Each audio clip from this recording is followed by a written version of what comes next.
की गई। माननीय रक्षा मंत्री जी।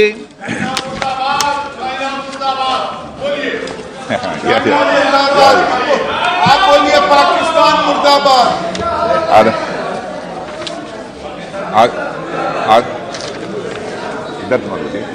आदरणीय अध्यक्ष महोदय, मैं इस गरिमामयी सदन को अरुणाचल प्रदेश के तवांग सेक्टर में हमारी सीमा पर 9 दिसंबर 2022 को हुई एक घटना के बारे में अवगत कराना चाहूंगा। प्लीज स्टेटमेंट के बीच में नहीं बोलते।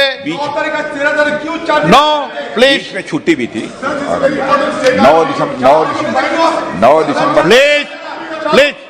9 दिसंबर 2022 को पीएलए ट्रुप्स ने तवांग सेक्टर के यांगसे एरिया में लाइन ऑफ एक्चुअल कंट्रोल पर अतिक्रमण कर स्टेटस को एक तरफा बदलने का प्रयास किया। चाइना के इस प्रयास का हमारी सेना ने दृढ़ता के साथ सामना किया है अध्यक्ष महोदय, और इस फेस ऑफ में हाथापाई भी हुई है। भारतीय सेना ने बहादुरी से पीएलए को हमारी टेरिटरी में अतिक्रमण करने से रोका और उन्हें उनकी पोस्ट पर वापस जाने के लिए मजबूर कर दिया अध्यक्ष महोदय। इस झड़प में दोनों ओर के कुछ सैनिकों को चोटें भी आई हैं और मैं इस सदन को अवगत कराना चाहता हूं कि हमारे किसी भी सैनिक की न तो मृत्यु हुई है और न ही कोई गंभीर रूप से घायल हुआ है।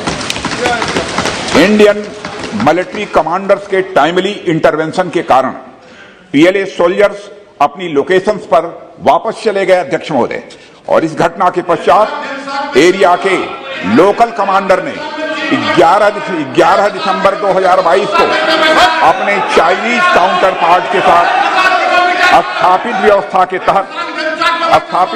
के तहत एक फ्लैग मीटिंग की और इस घटना पर चर्चा की।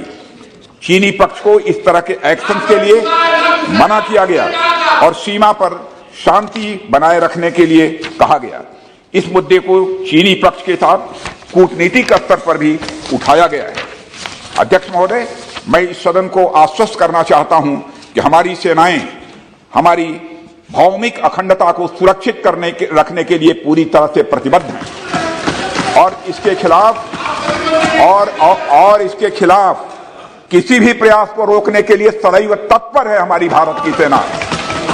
और मुझे विश्वास है कि यह सदन हमारी सेनाओं की वीरता और साहस को एक स्वर से समर्थन देगा। और अध्यक्ष महोदय, मैं पूरी तरह से आश्वस्त हूं कि यह संसद बिना किसी संशय के भारत की सेना की क्षमता, शौर्य, पराक्रम व प्रतिबद्धता का भी अभिनंदन करेगा। धन्यवाद अध्यक्ष महोदय।